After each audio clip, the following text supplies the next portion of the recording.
एक वीराने गांव में एक शिष्य भागा जा रहा था। वह इतनी खुशी के साथ और इतना तेज भागा जा रहा था कि उसे किसी चीज की परवाह नहीं थी।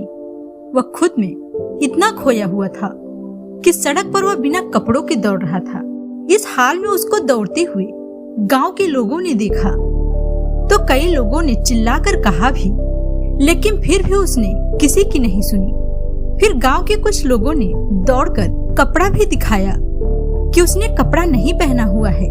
फिर जैसे ही उस शिष्य को समझ में आया कि उन्होंने कपड़े नहीं पहने हैं, तो उन्होंने झट से जाकर कपड़े पहने और फिर दौड़ते हुए अपने गुरु के पास गया। आश्रम में पहुंचकर शिष्य ने सबसे पहले अपने गुरु को प्रणाम किया और उनके चरणों में गिर गया। फिर उनसे कहने लगा कि गुरुदेव, हमें मिल गया। गुरु आश्चर्यचकित होकर अपने शिष्य से पूछे कि क्या मिल गया। शिष्य ने कहा, गुरुदेव, मुझे वह मालिक मिल गया जिसका मैं आज और अभी से गुलाम हूँ। शिष्य की बातों को गुरु ने समझ लिया कि वह क्या कहना चाहता है और उसने कहा कि वह मालिक कौन है। तब शिष्य बोला, मेरा अंतर्मन ही मेरा मालिक है और हम सभी लोग उसी की गुलामी करते हैं। तब गुरु ने कहा, अच्छा, तो यह तुमने समझ लिया, लेकिन यह बात तुम्हें पता कैसे चला। तब शिष्य ने गुरुदेव को अपनी सारी बातों को विस्तार पूर्वक बताया। उन्होंने कहा, जब मैं नदी के किनारे स्नान कर रहा था तब मैंने एक बहुत ही सुंदर स्त्री देखा। मेरा अंतर्मन तो बहुत ही देर तक उस सुंदर युवती को देखने को कर रहा था, लेकिन वास्तविकता तो यह थी कि मैं एक बाल ब्रह्मचारी हूँ। मुझे उसे देखना नहीं चाहिए था। पर फिर मेरे अंतर्मन ने मुझे समझाया कि एक बार सुंदर युवती को देख भी लिया तो किसी को कुछ भी पता नहीं चलेगा। मेरे इस अंतर्मन ने न जाने कितने तरीकों से मुझे लालच दिया और कहा कि मैं उसे देख लूं, बस एक बार देख लूं। एक बार देखने से ब्रह्मचर्य थोड़ी न भ्रष्ट होगा। और मैं उस सुंदर स्त्री को देखता रहा। तभी अचानक मुझे यह पता चला, मैं यह क्या कर रहा हूँ। मैंने अपने जीवन में अपने से कुछ किया ही नहीं। यह जो कुछ भी हो रहा है, यह सब मेरा अंतर्मन मुझसे करवा रहा है। मैं इस मन का गुलाम हूँ और न जाने कितने दिनों तक मुझे यह मन अपनी गुलामी करवाता रहेगा।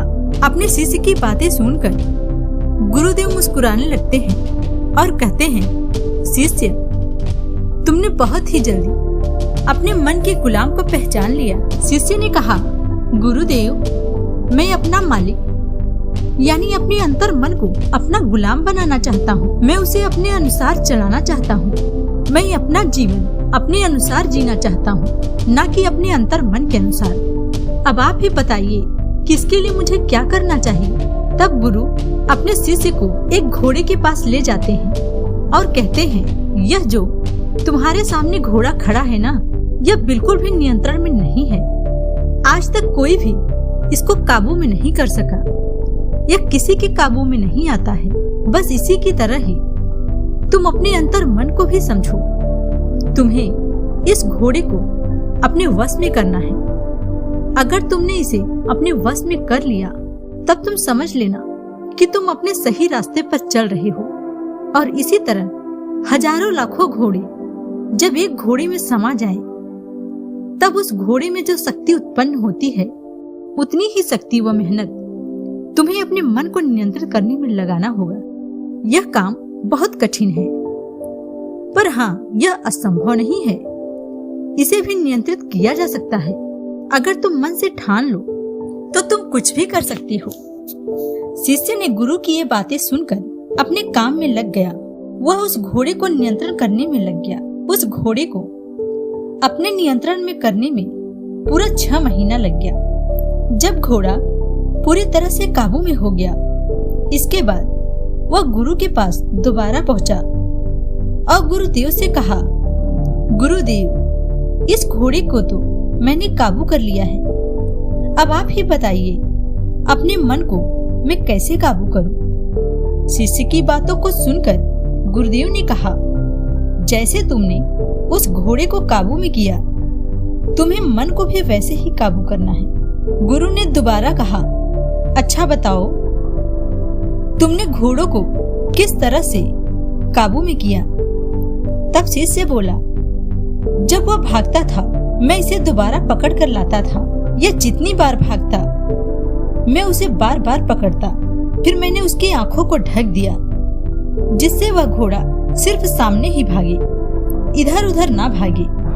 इसने कई बार मुझे नीचे गिराया भी, लेकिन मैं हर बार इस पर सवार होता रहा। कई बार मैं घायल हुआ, पर मैंने हार नहीं मानी, क्योंकि मैंने यह ठान लिया था। और फिर धीरे धीरे मेरे और घोड़े के बीच एक संबंध बनने लगा। मैं इस घोड़े का मालिक बनना चाहता था, लेकिन मुझे बाद में पता चला कि घोड़ा ही मेरा सबसे परम मित्र है। फिर अंतिम बार यह घोड़ा मेरा मित्र ही बन गया। अब यह मुझे चोट नहीं पहुंचाता तथा मुझे सही रास्ते पर ले जाता है। जिस रास्ते पर मैं जाना चाहता हूँ, बस इतना ही बहुत है। तब गुरुदेव ने कहा, बस इतना ही बहुत है। हाँ, जो तुमने इस घोड़े के साथ किया वही सब तुम्हें अपने अंतर मन के साथ भी करना है। फिर तुम यह देखोगे कि तुम्हारा मन तुम्हारा गुलाम नहीं होगा, बल्कि एक अच्छा मित्र बन चुका होगा। वह तुम्हारी बात सुनेगा, तुम्हारा अच्छे से अच्छा मार्गदर्शक बनेगा। याद रखना, जिस प्रकार घोड़े को नियंत्रित करने के समय घोड़े ने तुम्हें बार बार नीचे पटका, गिराया, ठीक उसी प्रकार अंतर मन को नियंत्रित करने के दौरान यह भी तुम्हें बहुत बुरी तरह से पटकेगा, तुम्हें गलत रास्ते पर बार बार ले जाएगा।